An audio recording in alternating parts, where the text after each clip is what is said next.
The Intergalactic Academy was one of the safest places in the galaxy. Students from more than 100 different species studied here, learning science, history, and culture together. Most of the time, lessons were calm and peaceful, but today, something unusual was happening in the xenobiology lab. The door slid open with a hiss and Professor Kral walked in, his tall insect-like body moving with perfect precision. Behind him rolled a large containment pod. The glass walls of the pod glowed with a soft blue light, showing a dark shadow moving inside. A low growl echoed through the room and many students flinched in fear. "This," Professor Kral announced, his voice clicking and cold, "is today's lesson." Jack sat near the back of the room. He was the only human in the class, and he had already learned to expect strange surprises at this academy. But even he leaned forward in his seat, curious. Inside the pod was a creature unlike anything he had seen before. It stood on two legs like a person, but its body was covered in dark, bristling fur. Its arms were long, ending in sharp claws.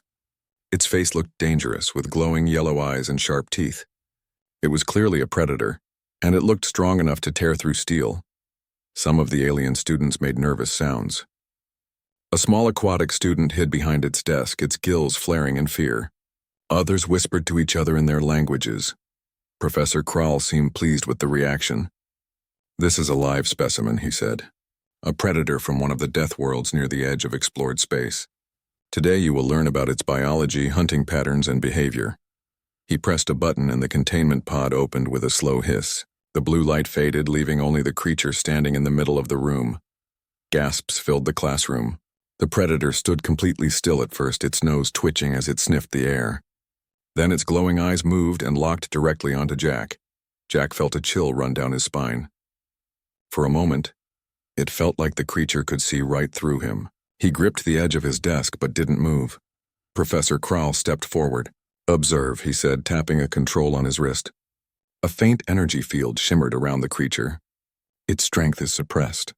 It cannot harm you, but something strange happened. Instead of roaring or charging, the creature slowly lowered itself onto one knee. Its head dipped forward almost like a bow. The room went silent. Then, in a low, rough voice, the creature spoke. The words were broken but clear enough for everyone to understand. "Help. Human." The entire class froze. One of the alien students let out a high-pitched scream and ducked under the desk. Another shouted, "It can speak." Even Professor Kral looked startled, his antennae twitching. "Impossible," he snapped. "This species does not have language ability. It must be mimicking sounds it has heard." But Jack wasn't so sure. There was something in that voice, something that sounded real. Not just an echo or a copy. It sounded afraid. Jack slowly stood up. "Did you hear that?" he asked the others. Professor Kral waved one clawed hand. "Do not be fooled, human student. It is an animal. A dangerous one. Sit down." But Jack couldn't ignore the way the creature's glowing eyes followed him. He took a careful step forward, keeping his hands where everyone could see them. "You can talk?" he asked softly. The creature's head lifted slightly. It made a soft sound, almost like a whine, and nodded. Gasps filled the room again. Jack crouched down a little, making himself less threatening. "What do you want?" he asked. The creature's claws moved to the floor. It slowly scratched a mark into the smooth surface of the lab. The mark was simple but unmistakable. It was the Academy's crest, the symbol printed on every wall and datapad. Jack's heart started beating faster. "You know where you are," he whispered. The creature nodded again. Then it pointed to itself, then to the scratched crest, and then it made a motion like being trapped. Jack understood. "You were captured," he said. Professor Kral slammed one of his claws against the desk, his voice sharp. "Enough, human, return to your seat. This is a lesson, not a conversation." But Jack stayed where he was. He looked at the creature again, at the way it knelt and kept its claws lowered, making no move to attack anyone. It didn't look like a monster. It looked like someone begging for help. Jack turned to the professor. "This isn't just an animal," he said. "This thing is trying to communicate." The class was silent, waiting for what would happen next. Professor Kral's compound eyes glittered. "You will sit down," he hissed, "or you will be removed." Jack didn't move. His eyes stayed on the creature. Somewhere deep inside, he felt that this moment was important, maybe even bigger than the lesson itself. The room stayed frozen for a moment. The only sound was the soft hum of the energy field around the creature. Jack could feel every eye on him, but he didn't back down. The predator, no, the being, was still kneeling, its glowing yellow eyes locked on Jack. There was no threat in its posture. It looked more like it was waiting, hoping. Jack slowly took another step forward. "It's not dangerous right now," he said calmly, speaking to the professor but keeping his gaze on the creature. "If it wanted to attack us, it would have done it already."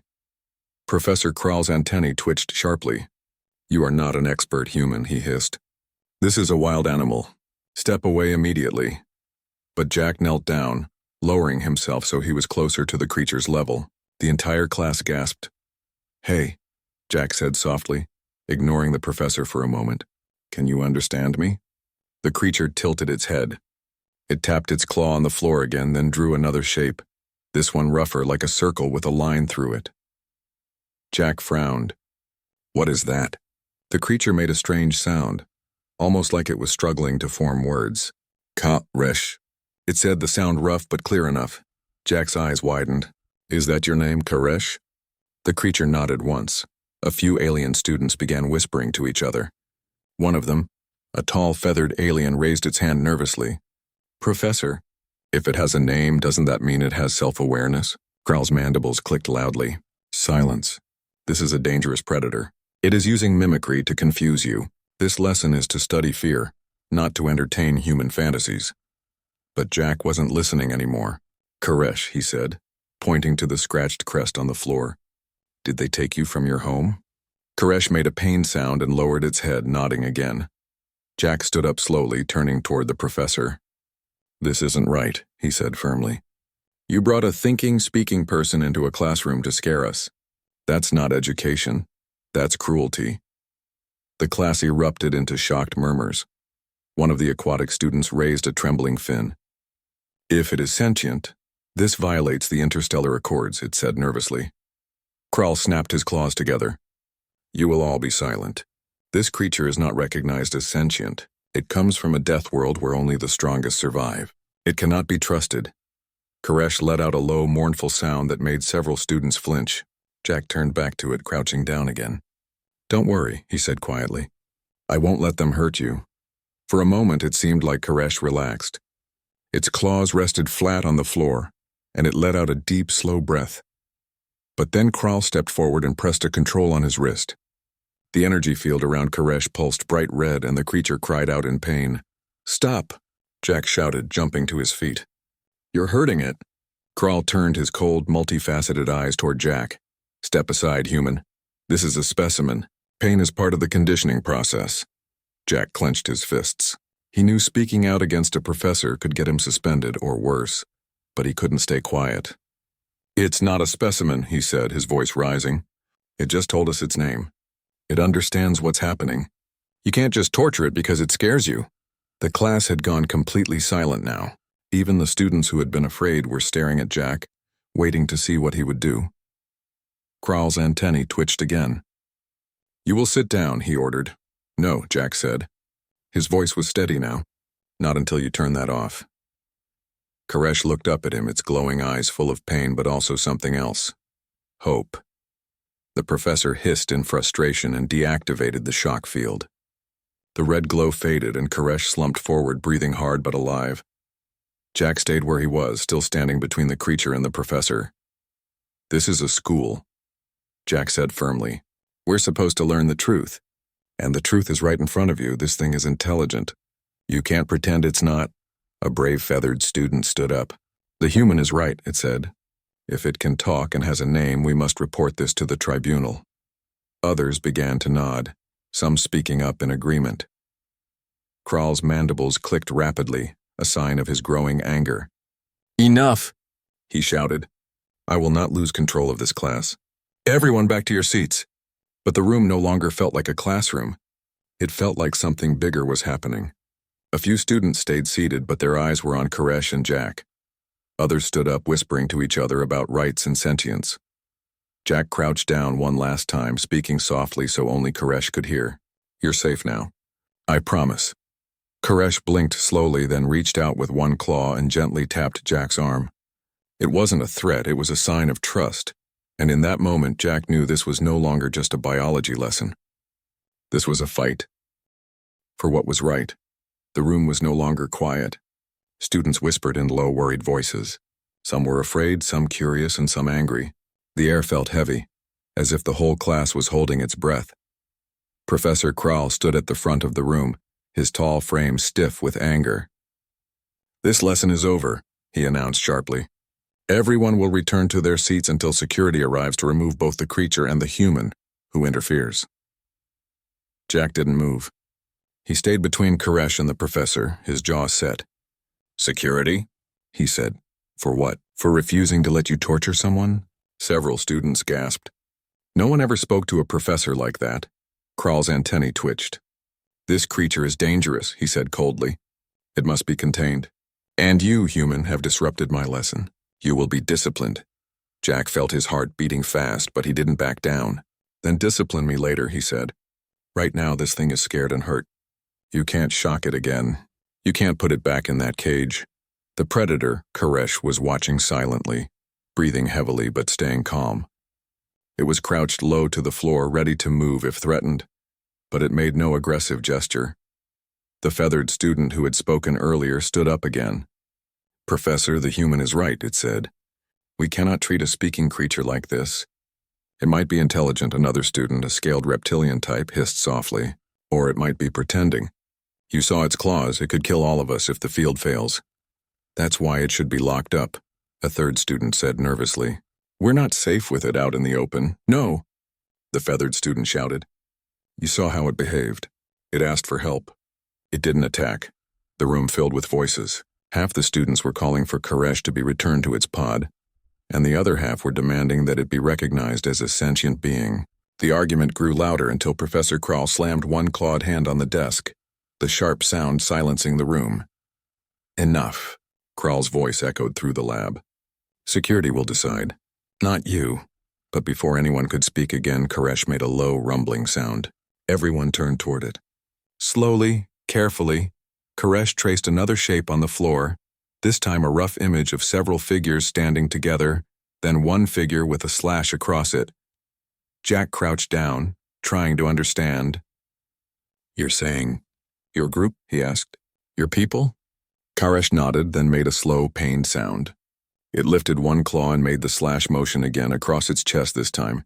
Jack's stomach sank. "They killed your pack?" he said softly. Koresh's head bowed low in agreement. The room was silent again, but this time it was not fear that held them quiet. It was shock. Jack stood up and faced the professor. "Did you know about this?" he asked. "Did you know they wiped out its entire pack just to bring one here?" Krall's antennae flicked once, betraying a hint of discomfort. "It is standard procedure," he said finally. "Predators from death worlds are not protected under sentient rights laws." "Then the laws are wrong," Jack said. His voice was loud now, strong enough for everyone to hear. "We're supposed to be here to learn, not repeat the same mistakes. My species did this once. We hunted, captured, and displayed other living beings because we thought we were smarter. It was wrong then, and it's wrong now." Some of the students nodded. Others still looked doubtful, but their fear was beginning to fade. The door to the lab opened with a sharp hiss. Two security drones floated in, glowing red. Their mechanical voices crackled. "Order disruption detected. Containment protocol authorized." Koresh tensed, crouching lower.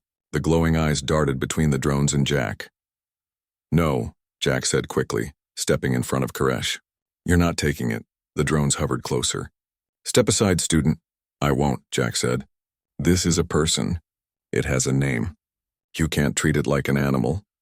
The feathered student moved next to Jack, standing tall. "He's right. You must call the tribunal. This is a possible sentient rights case." Another student joined them, then another.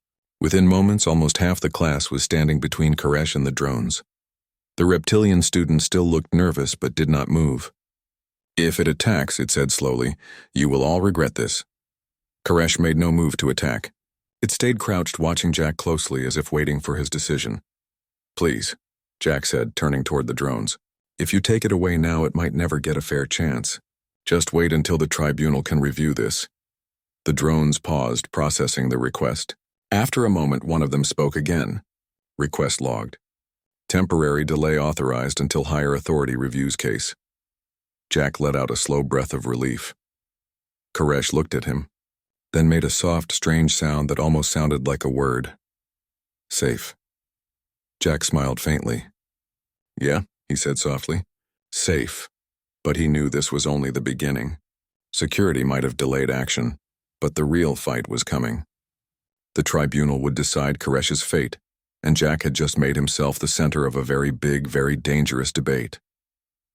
The lab stayed tense long after the drones stopped their approach. The students who had stood with Jack didn't sit back down. They were waiting, watching to see what would happen next. Professor Kral's antennae twitched with frustration. His claws tapped the desk in a fast, impatient rhythm. You have caused enough trouble for one day, he said, his voice sharp. This matter will be reported immediately. Jack kept his position between Koresh and the professor. Good, he said. Report it. Tell the tribunal what happened here. Tell them this creature can speak and that you tried to shock it anyway. Kral's mandibles clicked in anger. Your behavior is unacceptable. You will face punishment for interfering with official academy procedure. Jack felt his heart pound faster, but he didn't look away. If standing up for what's right is a crime, he said, then go ahead and punish me. Several students murmured in support. The feathered student stepped closer to Jack and nodded. We will testify too, it said firmly. The tribunal must hear about this. Koresh was quiet, crouched low but watching everything. Its glowing eyes followed the conversation, and its claws rested on the floor, no longer shaking. One of the security drones hovered closer. Order has been logged. Higher authority notified, it said in a flat mechanical tone. Hold until tribunal representatives arrive. The tension in the room didn't go away. If anything, it grew heavier. Every passing minute felt longer than the last. Finally, the door opened and two new figures entered, tribunal officers. They wore sleek gray uniforms and carried datapads. One of them scanned the room, their gaze sharp. We received a report of a rights dispute, they said. Who is making the claim? Jack stepped forward immediately. I am, he said. This creature isn't just an animal. It told us its name. It begged for help. It should be treated as a person. Kral's claws clenched. This is nonsense, he said. This human is young and untrained. The specimen is a predator, dangerous and mindless. It was brought here to teach fear management to the class, not to speak. The officer turned toward Koresh, studying it. Does it understand trade tongue? They asked. Jack crouched down again, meeting Koresh's eyes. Koresh, he said gently, can you say something for them? Can you tell them what you told me? For a long moment, Koresh didn't move. The room was so quiet that everyone could hear its slow, heavy breathing. Then Koresh lifted its head and spoke in its rough, broken voice. Name. Koresh, it said. No, hurt, go. Home. The class went completely silent. The tribunal officer's expression changed slightly. They tapped something on their datapad. This is recorded, they said. Specimen displays basic communication ability. Possible sentience classification required. Until the tribunal votes, it cannot be harmed or used for demonstration. Jack let out a breath he didn't realize he'd been holding. Some of the students smiled with relief, but Kral was not pleased. This is a dangerous precedent, he snapped. Death World predators are not meant to be free. Neither were humans once, Jack said quietly. That made several students look at him. He could feel the weight of their attention, but he kept going. My species used to cage each other. We fought, we enslaved, we killed because we thought some lives mattered more than others. But we changed. We learned. If we can learn, so can everyone here. Koresh looked at him, its glowing eyes softer now. The tribunal officer nodded. Your words will be entered into the report. The tribunal will convene within the hour. The officer turned to the class. Until then, no one is allowed to harm the creature or return it to containment without review. This case is under protection. When the officers left, the room was buzzing with conversation. Some students came closer to Koresh, no longer afraid. A small aquatic student tilted its head. It looks sad, it said softly. Jack nodded. It lost its whole pack. It's probably the last one. Koresh made a soft, low sound, confirming his words. The feathered student crouched beside Jack. If the tribunal agrees with you, it will be freed, it said. And if they don't? Jack asked quietly. The room went quiet again. No one had an answer. Koresh seemed to understand the silence. It reached out one claw and tapped Jack's boot gently. "Human help," it said. Jack looked at it and nodded. "I will," he said. But inside he knew the real battle hadn't even started yet. Convincing a classroom full of students was one thing. Convincing an entire tribunal that a predator from a death world deserved rights was going to be much harder. And if they failed, Koresh would be sent back into the pod, or worse. Jack clenched his fists. He couldn't let that happen. The tribunal hall was enormous, with walls made of shining metal and lights that glimmered like stars. Dozens of species filled the seats, their eyes fixed on the front where Koresh crouched in a secure but open holding area. Jack stood beside it, his heart pounding. This was the moment that would decide everything. The tribunal officers took their seats and one stepped forward. "We are here to review the case of the Death World predator known as Koresh. The claim has been made that it possesses sentience and should be protected under interstellar accords. Present your argument, human." Jack took a deep breath and stepped forward. All eyes in the room turned toward him. "Koresh is not just a creature," he began. "It can communicate, understand, and express emotion. It begged for protection. It lost its entire pack and survived. That is more than instinct, that is consciousness. That is sentience." A murmur spread across the hall. Some tribunal members nodded thoughtfully. Others leaned back, skeptical. Jack continued. "My species, humans, once did similar things. We treated other humans as less than ourselves, caged them, fought over them, and displayed them as trophies. We almost destroyed each other because we couldn't recognize the value of life. But we changed. We learned compassion, empathy, and justice. That is why Koresh deserves the chance to be free. That is why we cannot let fear decide its fate." Koresh lifted its head, glowing eyes fixed on Jack. It made a soft, low sound, almost like a sigh of relief. Jack felt a small spark of hope. One of the tribunal officers, a tall, crystalline being, tapped its data pad. "Evidence has been submitted that Koresh can speak, understand basic symbols, and display emotion. Several students have testified to this." Kral stood, his body stiff with anger. "This is a predator," he said sharply. "It comes from a harsh world where only the strongest survive. To call it sentient is dangerous. It could attack, it could harm others. Releasing it would be reckless." Jack turned to the tribunal, ignoring Kral. "Koresh hasn't attacked anyone. It didn't harm anyone in the lab. It didn't even threaten us when we approached. It's scared, yes, but it has shown trust. That trust should be honored, not punished." A younger tribunal officer spoke, her voice calm. "Human, what would you have us do if your argument fails?" Jack's gaze fell to Koresh, who lowered its head slightly, understanding the question. "If the tribunal does not recognize Koresh as sentient," he said quietly, "then it will be forced back into a cage, treated like an object, and possibly used for further fear lessons. That would be a mistake. It would teach everyone the wrong lesson about life." The hall was silent. Even Kral seemed to hesitate for a moment. The weight of Jack's words hung in the air. Finally, the tribunal chair, a round, soft, glowing entity, spoke. "After reviewing all evidence and testimony, including live demonstration, communication records, and student witness accounts, the tribunal finds that Koresh exhibits signs of intelligence, self-awareness, and emotion. This individual qualifies as sentient under interstellar accords." A soft gasp went through the hall. Jack felt his heart leap. "Effective immediately," the chair continued. "Koresh is granted the right to be treated as a sentient being. It is to be released to its homeworld or a safe environment of its choosing. Any attempt to harm or restrain it without consent will be considered a violation of interstellar law." Jack exhaled slowly. Koresh's glowing eyes met his, and it made a sound that was almost like a smile. It reached out one claw, gently tapping Jack's hand. "You did it," Jack whispered. Koresh tilted its head, then slowly stood. It gave a small bow toward the tribunal and the class representatives who had supported it. Then, with Jack by its side, it walked toward the shuttle that would take it home. As the shuttle's doors closed, Koresh turned one last time toward Jack. "Human." "Pack," it said. Jack smiled, feeling warmth spread through his chest. "Yeah, Koresh. Pack," he said softly. When the shuttle lifted off, the academy buzzed with excitement. Students whispered to each other about what had happened. The story of Koresh and the human student who stood up for it spread quickly, inspiring debates about ethics, compassion, and the value of life across the galaxy. Professor Krall stood in the tribunal hall silent.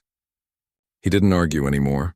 Even he had learned something, though he might never admit it. Jack walked back to his dorm later that day, tired but happy. He had risked everything, discipline, danger, even ridicule, to do what he believed was right. But it had worked. He had shown the Academy, and perhaps the galaxy, that fear should never be the measure of intelligence or worth. Koresh was free. A predator from a harsh death world had found safety and respect, not just because Jack was brave, but because he believed in something greater than himself, the value of life and the power of compassion. That night, as Jack looked at the stars from his dorm window, he realized something important. Humanity's strength was not in its weapons or speed, but in its heart.